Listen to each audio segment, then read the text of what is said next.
දිවයිනේ සමස්ත ඇගේම් උළෙලකට වඩා කුරුණෑගල මෙම අභිමානවත් උත්සවය සුවිශේෂී බවට පත් වෙනවා.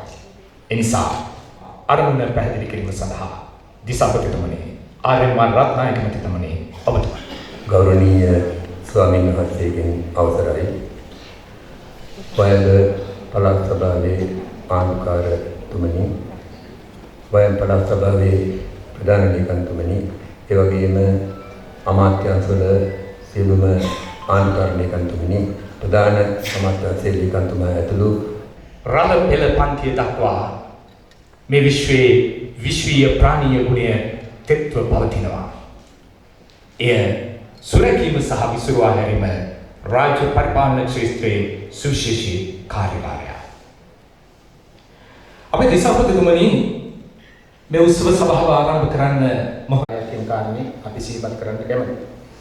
ඒ වගේම විශේෂයෙන් අපි සිහිපත් කරන්න ඕනේ ප්‍රාදේශීය ලේකම් කාර්යාලය දිසාපතිතුම සඳහන් කරා වගේ අපිට 342ක් තියෙනවා මේ කොට ලංකාවේ. මේ ප්‍රාදේශීය ලේකම් කාර්යාලය අස්තර 95% සේවා සමානයි. උදාහරණයක් කිව්වොත් ඉඩම් පැවරීමක් කරන්නේ අදාළ නීතිය ඍජුවම තියෙනවා. ඉහළ කාර්ය සාධන මට්ටමකින් යුතුව මහජන සේවා සපයන ප්‍රාදේශීය ලේකම් කාර්යාල ඇගයීමක් තුළින් හඳුනාගෙන එම කාර්යාල සඳහා සම්මාන පිරිනැමීම මෙම වැඩසටහනේ අරමුණයි.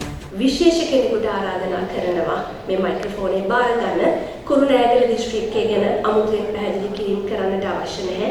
කුරුණෑගල දිස්ත්‍රික්කයේ වගේම කුරුණෑගල දිස්ත්‍රික්කයේ තියෙන පරිපාලන ශාස්ත්‍ර ඒ කියන්නේ ප්‍රාදේශීය ලේකම් කාර්යාලවල සිදු කෙරෙනා වූ කටයුතු සම්බන්ධයෙන් එතුමන්ට තරම් අත්දැකීම් මම හිතන්නේ පැහැදිලි කිරීම කරන්නට අවශ්‍ය වෙන්නේ නැහැ. ඒ නිසා ඊටම කෙටියෙන් මම ගෞරවයෙන් ආරාධනා කරනවා වර්තමානයේ ආණ්ඩුකාරවල ලේකම් ලෙස කටයුතු කරන WMC වනිනායක මැතිතුමනි ඔබතුමන්ට විශේෂයෙන්ම බොහොම සතුටු දවසක්, බොහොම අභිමානවත් අවස්ථාවක්. කුරුණෑගල ප්‍රාදේශීය පරිපාලනයේ මහගෙදර ප්‍රාදේශීය ලේකම් කාර්යාල 30ක් එක්ක කරන කටයුතු වල